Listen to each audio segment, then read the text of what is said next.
Olá, meus irmãos, graça e paz a todos os eleitos, a todos os que o Senhor escolheu para a salvação, que formou a sua igreja, que trouxe do mundo da perdição e que o trouxe das trevas para a luz, né? E através de quê? Através do Evangelho, através da pregação pura e simples das Escrituras, e nós cremos nela, acreditamos que ela é a palavra de Deus e que tem o poder de transformar a vida das pessoas, né? Então é um prazer muito grande poder estar aqui mais uma vez na presença do nosso Deus. Juntos nós podemos meditar na palavra, aprender a palavra. E todas as vezes, meus irmãos, que nós nos deparamos com esse livro sagrado, a Bíblia, nós podemos aprender dela. Lições, princípios, mandamentos, por aí, né? E é muito importante que possamos pensar antes de ler a Escritura no que nós podemos aprender dela, no que nós podemos tirar de lições desse livro tão importante que é a Bíblia Sagrada. Hoje nós vamos, se Deus quiser, fazer mais um vídeo no livro de Atos dos Apóstolos, capítulo 9, verso 20 em diante. Vamos ler alguns versos e vamos pensar nesse Paulo que prega em Damasco, né? Ele ainda tem o seu nome de Saulo de Tarso e prega ali em Damasco. Assim que ele se converte, ele faz uma pregação em Damasco. A pregação em Damasco de Saulo tem alguns pontos importantes para a gente meditarmos. Eu queria dividir essa pregação em duas partes. A pregação dele na sinagoga e em seguida a perseguição dos judeus, aqueles que não acreditaram no Evangelho. Sempre há pessoas que não acreditam no Evangelho. E quando ela não pode nada com o Evangelho, tipo assim, elas não conseguem fazer com que o Evangelho não seja verdade, ela se volta contra o pregador, contra o mensageiro, e persegue o mensageiro, prende o mensageiro, às vezes tenta desqualificar o mensageiro, e por vezes, irmãos, tenta matar o mensageiro. Sempre foi assim e sempre vai ser assim nesse mundo, né, que nós estamos vivendo. Então, eu queria pensar com vocês sobre essa pregação de Saulo de Tarso aqui em Damasco. Ele vai para Damasco prender os crentes e, surpresa, finda chegando em Damasco pregando o Evangelho. Então, o plano de Deus entra em ação aqui. O projeto de Saulo era ir a Damasco. Chegar em Damasco, prender os crentes, os discípulos, e ele chega em Damasco como pregador do Evangelho. Esse é o nosso Deus. Esse é o nosso Senhor e Salvador Jesus Cristo, que modifica e transforma a vida das pessoas. Então vamos ler o texto aqui em Atos capítulo 9, verso 20 a 25. Vamos ler esses 5 versos e pensar neles. Abra sua Bíblia, né? Acompanhe aí a leitura do texto bíblico. Diz assim: E logo pregava nas sinagogas a Jesus, afirmando que este é o Filho de Deus. Ora, todos os que ouviam estavam atônitos e diziam: Não é este o que exterminava em Jerusalém os que invocavam o nome de Jesus, e que para aqui veio precisamente com o fim de os levar amarrados aos principais sacerdotes? Saulo, porém, mais e mais se fortalecia e confundia os judeus que moravam em Damasco, demonstrando que Jesus é o Cristo. Essa é a primeira parte do texto em que nós vamos meditar. Essa primeira parte aqui é a pregação de Saulo na sinagoga de Damasco. A segunda parte está do verso 23 a 25, que diz assim: decorrido muitos dias, os judeus deliberaram entre si tirar-lhe a vida. Porém, o plano deles chegou ao conhecimento de Saulo. Dia e noite guardavam também as portas para o matarem. Verso 23, mas os seus discípulos tomaram-no de noite e, colocando-no num cesto, desceram-no pela muralha da cidade. Que texto maravilhoso, né? Vamos orar, irmãos, nesse momento, antes de pensarmos na palavra de Deus. Maravilhoso Deus, ó eterno Pai, Pai nosso que estás nos céus, acima de nós, distinto de nós, estás no controle de todas as coisas. As coisas não são aleatórias, as coisas têm uma sequência lógica dentro de um plano maior. Funciona, meu Deus, para a sua glória e para o seu louvor, como foi a vida de Saulo de Tarso, um homem perverso, um homem cruel, um homem que perseguiu os crentes, que queriam acabar com os crentes, mas que aprova o Senhor usar esse homem como usou, uma bênção, um homem que edificou a vida de muitas gentes, porque o Senhor é poderoso para transformar as coisas. E aqui está a sua palavra, meu Deus, uma palavra maravilhosa, uma palavra linda, profunda, que pode nos ensinar algumas coisas. Ilumina os nossos corações, Senhor, para compreendermos essa palavra. E eu oro no nome de Jesus, no nome do Senhor. Amém. Então, meus irmãos, que texto, né? Maravilhoso, profundo, que fala de uma pregação de Saulo de Tarso lá em Damasco. O homem que foi perseguir, o homem que foi procurar, o homem que foi buscar os crentes, acaba pregando o evangelho em primeira mão em Damasco. Eu queria pensar com vocês sobre essa pregação de Saulo de Tarso. E essa pregação, como eu disse, ela vai pontuar aqui duas coisas. Essa pregação na sinagoga. Primeiro, a afirmação de Saulo que Jesus é o Filho de Deus. Segundo, a demonstração de Saulo que o Cristo é Jesus. Então aqui nós podemos destacar duas coisas: afirmação e demonstração. Vamos ver a primeira coisa. Afirmando, né? Saulo afirmando que este é o Filho de Deus. Então aqui, amados, nós podemos destacar claramente que a pregação desse homem em Damasco, na sinagoga, ou nas sinagogas de Damasco, provavelmente todos os sábados, era na verdade uma pregação cristocêntrica. O ponto de Paulo era Cristo. Cristo era o centro. Cristo era o caminho. Cristo era tudo na pregação de Saulo de Tarso. Então ele trouxe essa afirmação. Ele é o Filho. E essa afirmação de Saulo de Tarso, nas sinagogas, diante dos judeus, que Jesus é o Filho de Deus, era na verdade aquela afirmação que toda a Escritura faz no que diz respeito ao Evangelho. O Evangelho só é o Evangelho por causa dessa afirmação. Que Jesus é Cristo, que Jesus é o Filho de Deus, que Ele é o próprio Deus, que Ele veio ao mundo para salvar pecadores, que Ele é o caminho, que Ele é a verdade, que Ele é a vida. Que Ele é a promessa do Gênesis. Gênesis no capítulo 3, verso 15, quando Deus reúne ali Adão, Eva, e reúne também o próprio Satanás, e afirma assim, Gênesis capítulo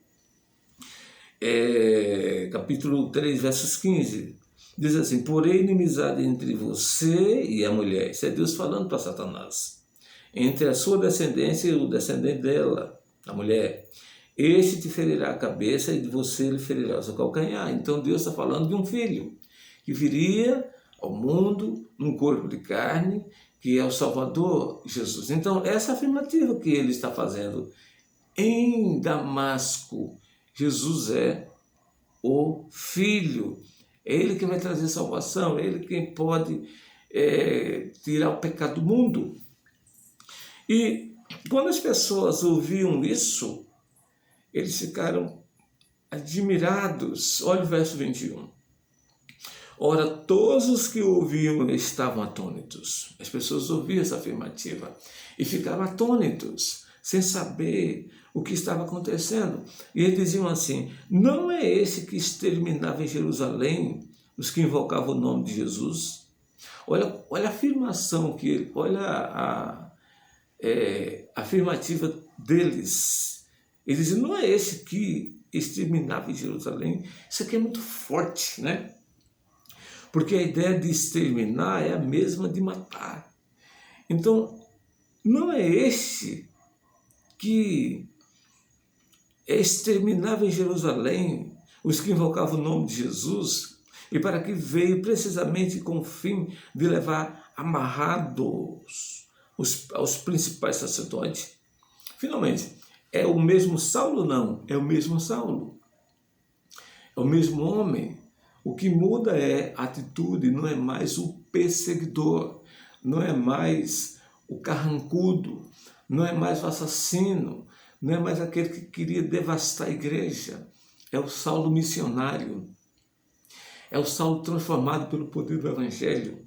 É o Saulo, irmãos, que mudou da água para o vinho. E quem mudou não foi ele próprio, foi o poder transformador do Evangelho. E aqui nós podemos pensar o quanto é poderoso o Evangelho, o quanto é poderoso para transformar a pessoa de perseguidor para mensageiro, para missionário, para pregador do Evangelho. E veja aqui que ele está afirmando, né? Há um primeiro estágio aqui na pregação dele, que Jesus é o Filho de Deus. E nessa afirmativa, as pessoas ficam atônitas, sem saber o que dizer. Como pode, né? É como se ele dissesse assim: é possível um negócio desse? É possível o homem daquele ser esse homem? É possível, sim, senhor. E o segundo destaque dessa mensagem, esse é o primeiro destaque aqui, que é a afirmativa que Saulo está fazendo. O segundo destaque está aí no verso 22, que é a demonstração no verso 22. Porém, olha, Saulo, porém, mais e mais se fortalecia e confundia os judeus que moravam em Damasco, demonstrando que Jesus é Cristo. E agora percebemos algo diferente. Aqui não tem mais apenas a afirmativa, está aqui a demonstração. E demonstrar é maior do que afirmar. Demonstrar é provar aquilo que nós estamos afirmando. Então, aqui o estágio de Saulo sai a mensagem de Saulo sai de um estágio para outro. Ele sai da afirmativa e vai para a demonstração. E os estudiosos dizem que há uma diferença, e essa diferença que ocorreu da afirmativa para a demonstração é no passado do tempo. Há um espaço aqui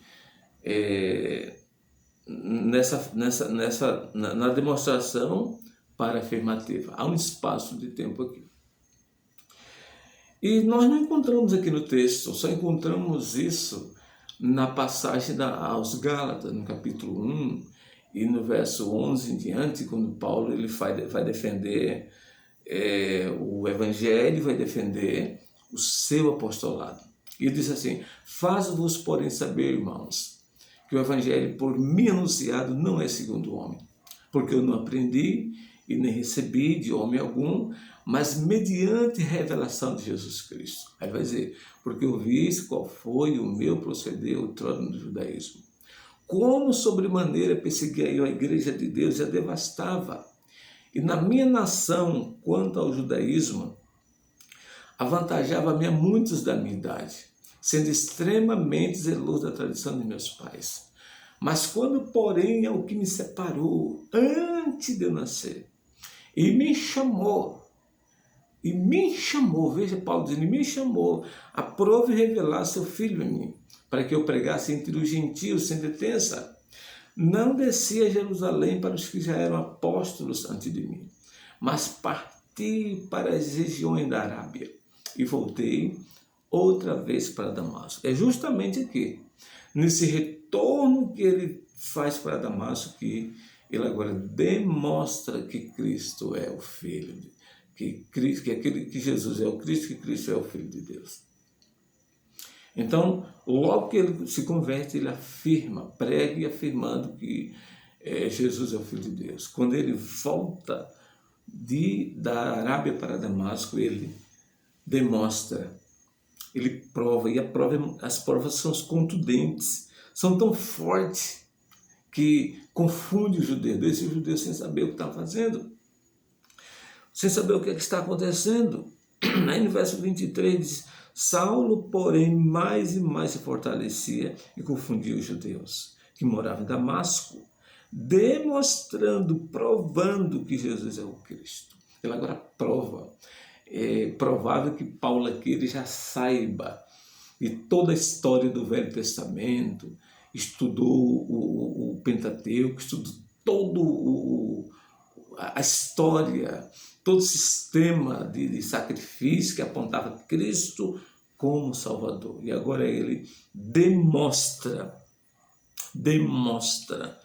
se fortalece, sua mensagem é profunda, é forte, no que diz respeito a esse Cristo que veio salvar o seu povo.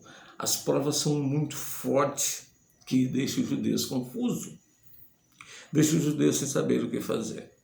Então, irmãos, é nesse ponto aqui que os estudiosos dizem que há um espaço de tempo entre afirmar e demonstrar. Quando ele se converte e começa a pregar, ele está afirmando que Jesus é Cristo. Qual é a reação das pessoas? Não é este que exterminava, que matava, que perseguia? Não é esse que veio trazendo carta de autorização para levar presos aos principais sacerdotes? Ele mesmo, porém com outra atitude. Quando ele começa a demonstrar, porque ele passa 3 anos na Arábia, quando ele volta, começa a demonstrar que Jesus é o Cristo, qual é a atitude, qual é a reação? A reação é de ficarem confusos. Eles ficaram confusos sem saber o que fazer. Eles ficaram sem saber o que fazer. E, irmãos, ficaram sem entender como é que esse perseguidor agora é um mensageiro do Evangelho. Como é que um perseguidor agora ele é um mensageiro do Evangelho? Essa é a primeira parte, né? Pregação de Saulo de Tarso nas sinagogas. Está aí no do verso 20 a 22. A segunda parte é a perseguição dos judeus. A perseguição dos judeus. Olha o verso 23 a 25. Decorrido muitos dias, e muitos dias eles ficaram sem entender, né? Decorrido muitos dias, os judeus deliberaram entre si tirar-lhe a vida. Então chegaram à conclusão, esse homem tem que morrer. Esse homem não pode continuar vivo. Verso 24. Porém, o plano deles chegou ao conhecimento de Saulo. Dia e noite guardavam também as portas para o matarem. Mas os seus discípulos tomaram-no de noite e, colocando-no no cesto, desceram-no pela muralha da cidade. E aqui a gente pode destacar, nessa perseguição dos judeus, nós podemos destacar pelo menos 3 pontos importantes aqui. Primeiro, a reunião deles. Olha o verso 23. Eles se reuniram, né? E ali já decidiram tirar-lhe a vida. Olha, irmãos, e aqui a gente percebe que os homens perversos e maus também se reúnem, e se reúnem para fazer o mal, se reúnem para tirar a vida de um mensageiro do Evangelho, se reúnem para matar alguém que está falando a verdade. E o ponto dele é muito simples aí, é não deixar viver aquele que está pregando, afirmando, aquele que está demonstrando, provando que Jesus é o Filho de Deus. É muito simples aqui. Então, eles chegaram à conclusão, esse homem não pode estar vivo. Nós temos que dar um jeito nesse homem. Esse homem não pode permanecer do jeito que está. E perceba, irmãos, que quando os inimigos do Evangelho não conseguem nada contra o Evangelho, porque o Evangelho é a verdade absoluta, o que é que eles fazem? Eles se revoltam ou se voltam contra o mensageiro do Evangelho. Tentam desqualificar o mensageiro, tentam caluniar o mensageiro e, por vezes, e muitas das vezes, matam o mensageiro do Evangelho. Matam o mensageiro do Evangelho. O mensageiro, ele tem que fazer o seu papel. Ele foi designado, levantado por Deus para pregar o Evangelho. Ele não pode temer a nada, mas só que ele tem que entender que vai vir inimigos contra ele. A segunda coisa que nós podemos destacar aqui, além da reunião deles, é o plano deles chegarem a Paulo. Verso 24. Porém, o plano deles chegou ao conhecimento de Saulo. Veja que o plano deles era, dia e noite, guardar as portas da cidade, para eles não saírem, aliás, para ele não sair e eles matarem o mensageiro. Eles mataram o mensageiro. Então, o plano deles chega ao conhecimento de Saulo. E aqui é a providência de Deus. Esse plano deles, chegando ao conhecimento de Saulo, é a providência de Deus. E nós podemos aprender o que com isso? Que o mesmo Deus que levanta o mensageiro para pregar o Evangelho é o mesmo Deus que promove livramento. Deus está no controle. Deus é quem governa as nações. Quem está no controle não são os homens. Nós aprendemos que Deus levanta o mensageiro e Deus guarda o mensageiro. E perceba uma coisa interessante, Deus não livra o seu mensageiro de sofrer perseguições. Ele livra o seu mensageiro nas perseguições. Ele não poupa o seu mensageiro dos problemas, mas livra nos problemas. Nós podemos aprender isso. Que nós não estamos livres dos problemas dessa vida. Nós ficamos livres nos problemas dessa vida. Deus ele promove livramentos para nós nos problemas, não dos problemas. E a terceira coisa que nós podemos destacar aqui, não é? É, na verdade, a maneira que os discípulos encontraram para livrar o mensageiro. Olha o verso 25. Mas os seus discípulos tomaram de noite, colocando num cesto, desceram pela muralha da cidade. Olha que coisa, né? Talvez aqui foi uma maneira que o Saulo de Tarso nunca imaginasse. Ele nunca passou pela cabeça de Saulo de um dia chegar a descer numa muralha da cidade, porque Damasco era uma cidade morada, as portas estavam vigiadas, e a maneira foi descer. A única maneira deles escapar da perseguição dos judeus foi descer numa muralha pelo cesto pelos discípulos, os discípulos de Paulo. E veja, irmãos, que Deus sempre tem os seus meios de salvar o seu mensageiro. E quando os inimigos esperavam a saída de Saulo de dia, Deus estava trabalhando à noite. Deus estava confundindo os seus inimigos. Quando eles esperavam que Saulo ia sair numa carruagem, né, como ele tentou chegar em Jerusalém para perseguir os crentes, provavelmente eles pensaram, ele vai sair numa carruagem. Deus coloca Saulo de Tarso num cesto e desce ele pela muralha. Quando eles esperavam a saída de Saulo pelas portas Deus usa as muralhas da cidade para descer e garantir livramento a esse homem aqui, a esse homem mensageiro do Evangelho.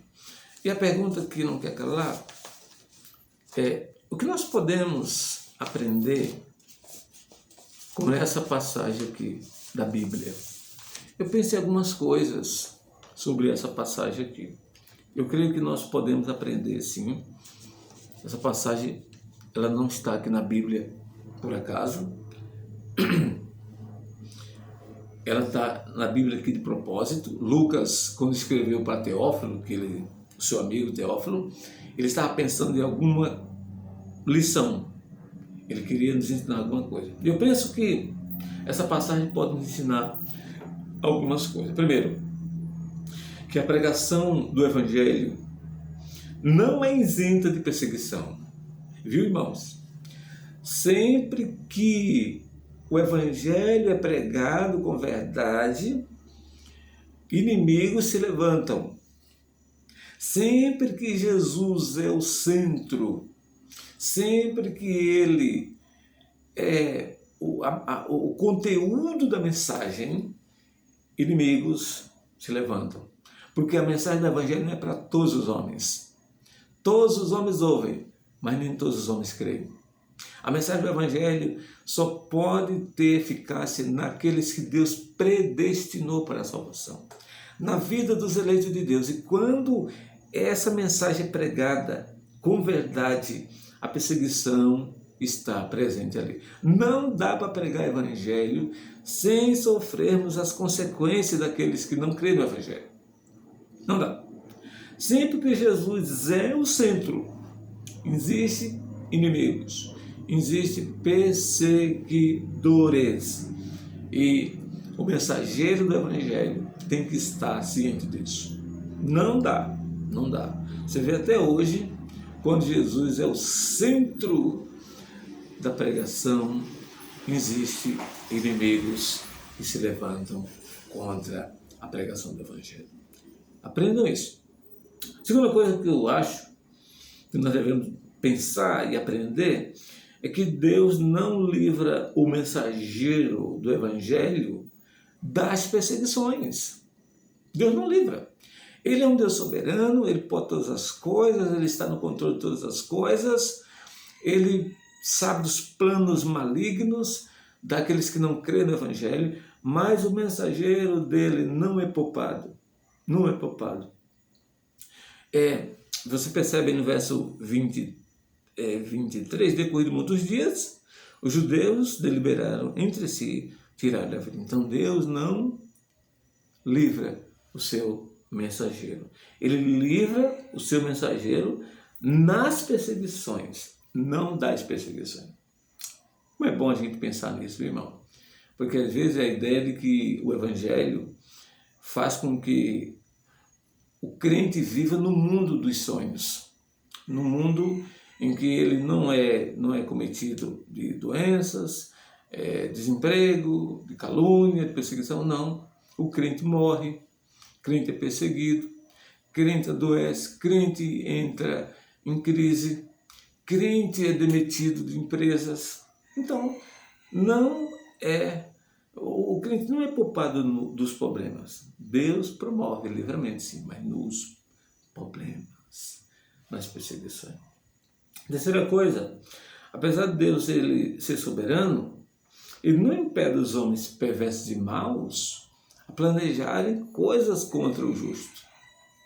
Isso porque a soberania de Deus não entra em choque com a responsabilidade humana. Não, Deus é soberano, e o homem é responsável. O homem é responsável para fazer o bem ou o mal. Por quê? Porque todos nós iremos prestar contas a Deus. Somos responsáveis pelas nossas escolhas, pelas nossas decisões.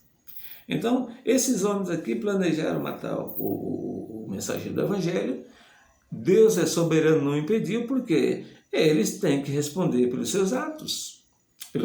Então, é bom aprendermos isso. Que apesar de Deus ser soberano, Ele sabe do projeto maligno, mas ele não impede isso à primeira vista. Por quê?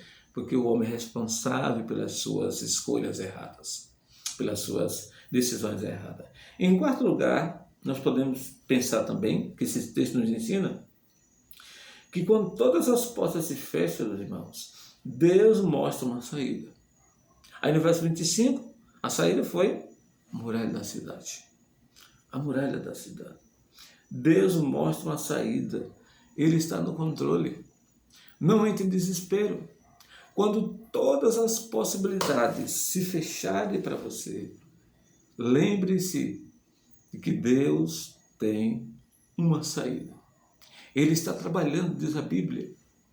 Ele é um Deus que trabalha dia e noite. Ele é um Deus que tem projeto, tem planos para mim e para nós e para o seu povo. Possamos aprender com esse texto, com essa pregação de Saulo de Tarso. Esse homem que se tornou o maior pregador do Evangelho. Isso porque Deus trabalhou na vida dele. Isso porque Deus transformou esse homem num pregador do Evangelho. Eu queria orar com vocês. Eu queria fazer uma oração. E você que está do outro lado também faça uma oração conosco. Ore com a gente. Louvado seja o teu nome, Senhor. Engrandecido seja o teu nome. Toda honra a ti, Senhor. E tu és o Deus que reina sobre todas as coisas. O Deus que controla as nações. O Deus que controla todas as coisas. Porque todas as coisas foram criadas por ti. Todas as coisas estão partindo aos teus olhos. Tu sabes de tudo. Tu sabes, Senhor, das nossas dificuldades. Tu sabes da dificuldade daqueles que pregam o Evangelho. Mas a tua palavra tem que ser pregada com verdade. Embora que os inimigos se levantem, mas eles não prevalecerão. O que vai prevalecer é a pregação do Evangelho. É a pregação cristocêntrica. É a pregação da sua palavra. Nos ajuda, Senhor. Nos ensina, Senhor, para podermos levar o Evangelho a toda criatura. Porque esse é o projeto que o Senhor tem e não abre mão desse projeto. Levanta homens e mulheres comprometidos com o Evangelho para pregarem e levarem esse poderoso Evangelho que transforma a toda criatura. Te pedimos isso em nome de Jesus, em nome do Senhor. Amém. Ô meu irmão, se Deus permitir, vamos estar juntos outra vez, em outra oportunidade. Participe desse trabalho que nós estamos fazendo. Se inscreva no canal, divulgue o canal, porque ele não é meu, é nosso, né? Para que a gente faça alguma coisa em prol do Evangelho, em prol do Reino.